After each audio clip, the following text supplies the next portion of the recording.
Ladies and gentlemen, when the lights went off on Shabir just before he spoke, I thought that was a bad omen. And true enough, it didn't disappoint.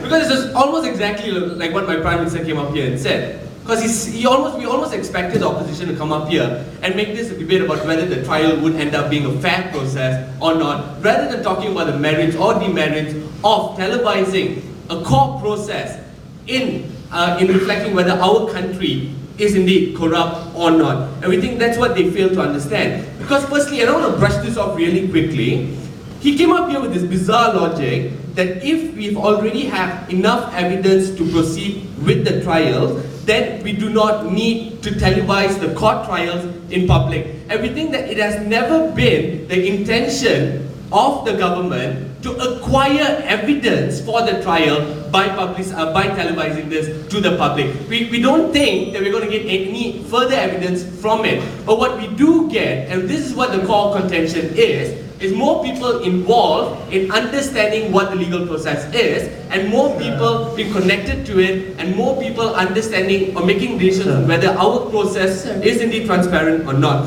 Now second, and this is probably the largest contention here, now he came up here, and I think this is probably going to be the line running from the opposition.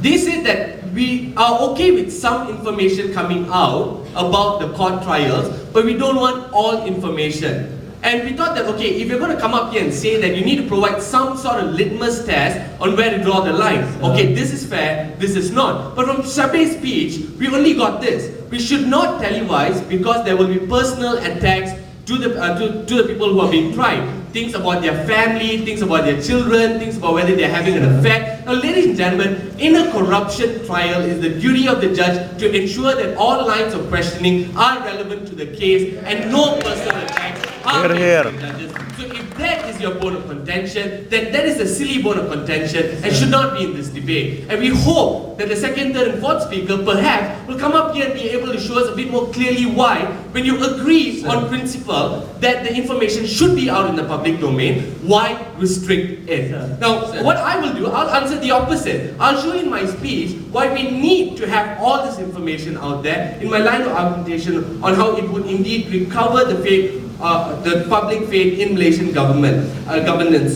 Now, just supporting what my first speaker said earlier, we've said that we've already seen certain amount of precedence in terms of how processes and proceedings being shown in public. We see how our parliamentary sessions are already shown on television. Now it's the same logic. You have a group of people who are public figures, people you have elected into office. In parliament, they also come under attack. And in parliament, they would probably come under a lot more personal attack than they would come under in a court proceeding. And we see that how this has already been allowed. But more so, and this is really, really important, we think part of being a public official is being able to stand up to this public scrutiny and be able to defend it. You know, this whole idea that if we televise it, then people are making bad judgments. What they need to really defend is the fact that people already make those decisions or make those judgments by reporting on those trials. The moment you see a chief, a CEO, or a leader of a Malaysian agency being tried for corruption, the perception is already made. These trials, on the other hand, would also serve as a platform and an avenue for these people to defend themselves and clear themselves. We think that snippets on reports might not have the same type of gravity in clearing a person's name if the person is innocent. Yes, Ashok. How do ordinary lay people become more convinced about the integrity of the trial when they don't understand half the court rules that are played out over there? If that's your contention, then we should abolish the jury system in America. Because justice is about how it is perceived by the people. It's not about a group of